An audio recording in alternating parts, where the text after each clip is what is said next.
할렐루야. 하나님께 영광 돌립니다. 로마서 2장 본문 말씀으로 이제 6절 말씀으로 갑니다. 6절로 11절 말씀 우리 한번 기도합니다. 하나님 감사합니다.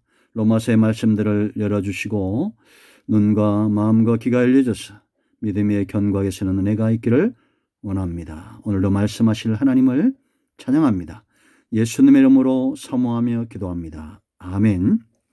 자, 이방인들은 함정에 빠졌다 그렇게 말했습니다. 유대인들은 그들은 남들을 판단할 수 있다라는 이런 판단하고 정죄하는 이런 착각, 그런가 하면 하나님은 우리를 사랑하신다. 물론 사랑하시지만 그 인자하심과 풍성함을 멸시하는, 회개치 않고 고집부리는, 돌이키지 않는 그런 삶을 산 겁니다. 세 번째 이들이 빠졌던 함정인데 그것은 바로 선민의식입니다. 이것이 함정이었다라는 거예요. 여러분 11절 말씀 보면 이는 하나님께서 외모로 사람을 취하지 아니하신다라는 겁니다. 이스라엘은 자신들이 아브라함의 후손이라는 것, 하나님께서 아브라함을 선택하시고 이삭과 야곱과 계속해서 이제는 다윗의 시대 또 이제 예수님이 오시기까지 이들을 지배하고 있었던 중요한 의식은 선민, 선택을 받았다라는 겁니다. 그들은 하나님 앞에서 특별한 존재로, 세상에서 특별한 존재로 그렇게 스스로 여겼던 거예요. 여러분, 우리가 모태신앙 참 귀한 거죠. 교회를 오랫동안 다니는 것 참 귀한 겁니다. 그런데 우리가 그러한 것들이 우리를 구원에 이르게 한다거나 하나님 안에 있는 모든 분복을 누리게 한다거나 그러지 않습니다. 우리가 몇천 명, 몇만 명 다니는 교회를 다니고 내가 몇 대를 믿고 내가 헌금을 많이 하고 그러한 것들, 우리가 그런 환경 속에서 자라는 것 굉장히 중요한데 알맹이는 따로 있습니다. 그럼 우리는 어떻게 살아야 됩니까? 6절 말씀 보세요. 하나님께서 각 사람에게 그 행한 대로 보응하신다라고 말합니다. 심는 대로 거두게 하시는 거예요. 그래서 우리가 예수님 믿었을 때 가장 큰 축복은 하나님의 영이 우리 안에 들어오시는 겁니다. 그래서 예수님 믿는 순간 이제 좀 어려운 말로 성화의 과정, 영화의 과정 이런 표현들을 쓰죠. 내 안에서 두 가지의 다툼이 있습니다. 육체를 쫓아 살게 하고자 하는 마음, 그런가 하면 이제 이런 중요한 내용들이 6장, 7장, 8장 가면 잘 나옵니다. 그래서 또한 하나님의 영, 성령을 쫓아 살게 하는 그런 마음들이 있고 또한 사람들은 선한 것도 있습니다. 여러분 세상에서도 사람들은 선한 마음을 가진 자들이 있죠. 그들은 죄에서 떠납니다. 그러나 온전히 죄에서 떠난 사람들은 없어요. 그럼 하나님께서 각 사람에게 행한 대로 보응하시는데 목사님도 장로님들도 권사님들도 죄는 짓잖아요. 그런데 내 안에 성령께서 우리가 죄 지었을 때는 어떤 삶을 살게 하며 또 하나님이 기뻐하신 뜻을 온전히 분별하게 하고 하나님이 기뻐하는 삶을 살도록 마치 씨를 뿌리서 심는 삶을 살게 하는 하나님 앞에서 그러면 자라게 하시는 분은 하나님이다라는 겁니다. 악인은 선한 것들을 심을 수가 없어요. 성경이 말하는 선한 신분은 하나님밖에 없습니다. 그 하나님의 영이 우리 안에 거하실 때 하나님이 기뻐하는 삶을 살 수 있어요. 그런 삶을 살아낼 수 있어요. 그래서 여러분 7절 말씀 보세요. 참고 선을 행하여 영광과 존귀와 썩지 아니함을 구하는 자에게는 영생으로 하시고 이방인들과 다르죠. 이방인들은 하나님의 영광을 구하지 않습니다. 선을 행하지 않습니다. 하나님 앞에 존귀한 삶을 살지 않습니다. 썩을 것들을 구하는 삶을 살죠. 그러나 성령 안에 거듭난 성도들은 하나님이 기뻐하는 삶을 살죠. 인내합니다. 선을 행하되 낙심하지 않습니다. 하나님의 영광을 구하고 존귀한 삶을 살고 썩을 양식을 위해서 일하지 않습니다. 요한복음 6장 27절. 이런 자들이 영생에 이르는 거예요. 영생은 믿음으로 믿는 자에게 완성되죠. 왜냐? 믿는 순간 성령 하나님의 이 강력한 힘이 우리를 이끌어 가시기 때문입니다. 어떻게 뭐 하도록 이끌어 가겠어요? 구원이 완성되도록, 삶이 하나님이 기뻐하는 것을 심도록. 그래서 매 순간 갈등하고 때로는 넘어졌다가도 육체적으로 넘어졌다 다시 일어나서 하나님의 영을 쫓아 선한 삶, 하나님의 영광을 드러내는 삶, 존귀한 삶을 살게 하는 것이 바로 성령의 역사입니다. 여러분, 사단의 역사와 성령의 역사를 우리가 구분하지 못한다? 아니요. 성령의 역사는 절대 우리를 게으르게 내버려 두지 않습니다. 인내하게 하고 부지런하게 합니다.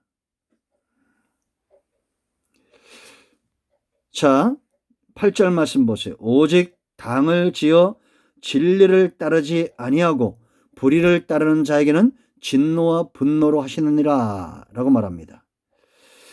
분당을 짓죠. 이제 진단하고 이 부분을 좀 더 다룰 텐데요. 성령은 우리를 진리를 따르게 하고 성도는 진리를 쫓아가는 존재입니다. 진리를 심고 의를 거두는 자고 하나님의 영광을 드러내는 자예요. 그러니까 여러분 9절 말씀 보세요. 하나님은 절대 실수가 없다는 겁니다. 악을 행하는 각 사람의 영에는 환난과 곤고가 있으리니 먼저는 유대인에게요 그리고 헬라인에 차별이 없다는 겁니다. 헬라인인지 유대인인지 누구든지 다 예수 믿고 성령 충만해서 하나님이 기뻐하는 선과 영광과 존귀와 진리를 따르는 자들에게는 하나님의 그 합당한 보응이 있을 겁니다. 그런데 이러지 못한 자들의 삶은 있어요. 그것은 곤고한 거요. 환난과 영에는 환난, 우리의 영적인 고통, 공고한 거, 가난 심령들 이런 겁니다. 그러니까 자꾸 육체를 탐닉하고 세상으로 가고 영적인 삶이 아닌 잠깐의 목마름을 해결하기 위해서 바닷물을 마시는 것처럼 그렇게 세상적인 삶을 탐한다라는 겁니다. 자, 10절 선을 행하는 각 사람에게는 영광과 존귀와 평강이 있으리니 먼저는 유대인에게요 그리고 헬라인에게로다. 하나님의 구원하심과 하나님의 성령의 역사는 여러분 중심의 생수로 경험할 수 있습니다. 요한복음 7장 37절 38절 예수 믿는 자는 그 안에서 생수의 강이 흘러나오는 겁니다. 잠시도 단 하루도 우리가 홀로 있지 못하다면 하나님 앞에서 구별된 삶을 살지 못한다면 외롭고 우울하고 곤고하고 이것은 절대 성령의 역사가 아닙니다. 모든 사람에게 기회가 있어요. 11절 이는 하나님께서 외모로 사람을 취하지 않는다. 여러분 어떤 함정에 빠졌습니까? 내가 목사라고 이런 영적인 축복, 내가 장로고 권사고 집사라고 오래 믿었다고 모태신앙으로 이런 영적인 축복 아니에요. 함정에 빠진 겁니다. 오직 예수님 믿고 성령 충만해야 여러분은 생수를 경험하고 살 수 있습니다. 그러므로 이것은 기회입니다. 내가 선민의식, 교인의식, 내가 큰 교회 다니고 작은 교회 다니고 이런 문제가 아니에요. 어떤 의식에 내가 함정에 빠졌느냐가 중요한 겁니다. 여러분 예수 믿어야만이 이런 모든 영적인 함정에서 빠져나올 수 있습니다. 빠져나오기를 축복합니다. 오직 예수님을 믿음으로 여러분들이 경험할 수 있는 것입니다. 오늘은 여기까지 할 텐데요. 정리하면 하나님은 절대 외적인 것, 내가 얼마나 오래 교회를 다녔느냐, 내가 어떤 직분을 가졌느냐, 당시로 말하면 내가 유대인이냐 아브라함의 후손이냐 이건 하나도 중요치 않다는 겁니다. 예수를 믿느냐, 믿고 하나님의 공의가 만족되었느냐, 그런 자들에게 성령을 주시고 그들이 당하는 영적인 환난, 곤고, 우울감 이런 모든 영적인 환난에서 우리를 이끌어내신다라는 겁니다. 여러분들 상태가 어떤 상태에 있습니까? 영적으로 자유하고 곤고함을 극복하고 날마다 생수를 경험하고 할렐루야 감사와 찬송과 영광을 돌리는 삶이 있습니까? 그렇다면 여러분들은 제대로 예수님을 만난 것입니다.